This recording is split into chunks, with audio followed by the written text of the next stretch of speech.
तमाम देखने वाले और सुनने वाले दोस्त अहबाबों को ज़िद्दी आमिल चैनल में खुश आमदीद कहते हैं और सलाम पेश करते हैं।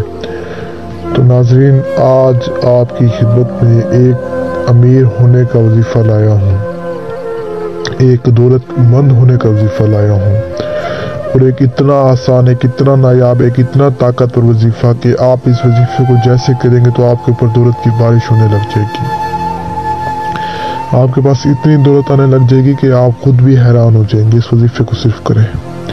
वजीफ़ा बड़ा ही सिंपल है। आपने सिर्फ और सिर्फ एक 100 रुपये के नोट के ऊपर आपने इस वजीफ़े को करना है, और 100 रुपये के नोट को आपने अपनी जेब में रखना है। तो उसके बाद आप देखेंगे कि आपके पास कहाँ कहाँ से दौलत आती है। इस वजीफ़े को औरत मर्द दोनों कर सकते हैं, मुस्लिम या मुस्लिम कर सकते हैं। वजीफ़ा बहुत आसान है।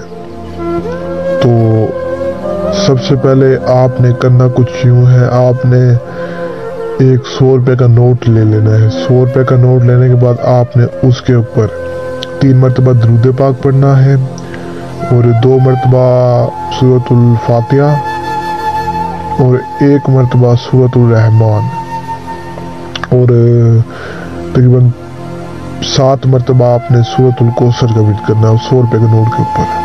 आप ये एक वक्त बना लें, बेशक शाम को कर लें या दिन को या सुबह, जिस वक्त आप यानी नमाज पढ़ के आपने इस वजीफ़े को शुरू करना है। तो उस 100 रुपये के नोट को आप अपनी जेब में रखें, अगर औरतें हैं वो अपने पर्स में रखें, या जहाँ पर आप लोग पैसे रखते हैं वहाँ पर उस नोट को रख दें। तो यकीन करें आप देखेंगे कि कैसे बरकत होती है, आपके पैसों में कैसे इजाफा होता है। आप खुद भी हैरान हो जाएंगे। ये वजीफ़ा बहुत आसान है, बड़ा ही सिंपल है। मैं दूसरों की तरह नहीं हूँ कि आपको इतने मुश्किल वजीफ़े बताऊँ। बिल्कुल आसान से वजीफ़ा मैंने आपको बताया, आप इसे करें, आपको कामयाबी मिलेगी। बड़ा ही सिंपल वजीफ़ा है, कोई भी आपको इस तरह के वजीफ़े नहीं बताएगा। तो अगर आपने अभी तक चैनल को सब्सक्राइब नहीं किया तो सब्सक्राइब करें, ताकि ऐसे और वीडियोस भी आप तक पहुंचते रहें, और दूसरों तक शेयर लाजमी करें ताकि दूसरे लोगों को भी फ़ायदा हो। अल्लाह ताला कहते हैं कि जो इंसान दूसरों को फ़ायदा करेगा मैं उसका फ़ायदा करूँगा, तो दूसरों का भी फ़ायदा क्या करें। तो उम्मीद करता हूँ कि आज वाला वजीफ़ा आपको पसंद आएगा। अगर पसंद आए वीडियो को लाइक कर दें, और तब तक के लिए मुझे दुआ में याद रखना। दीजिए इजाज़त, शुक्रिया, अस्सलाम वालेकुम।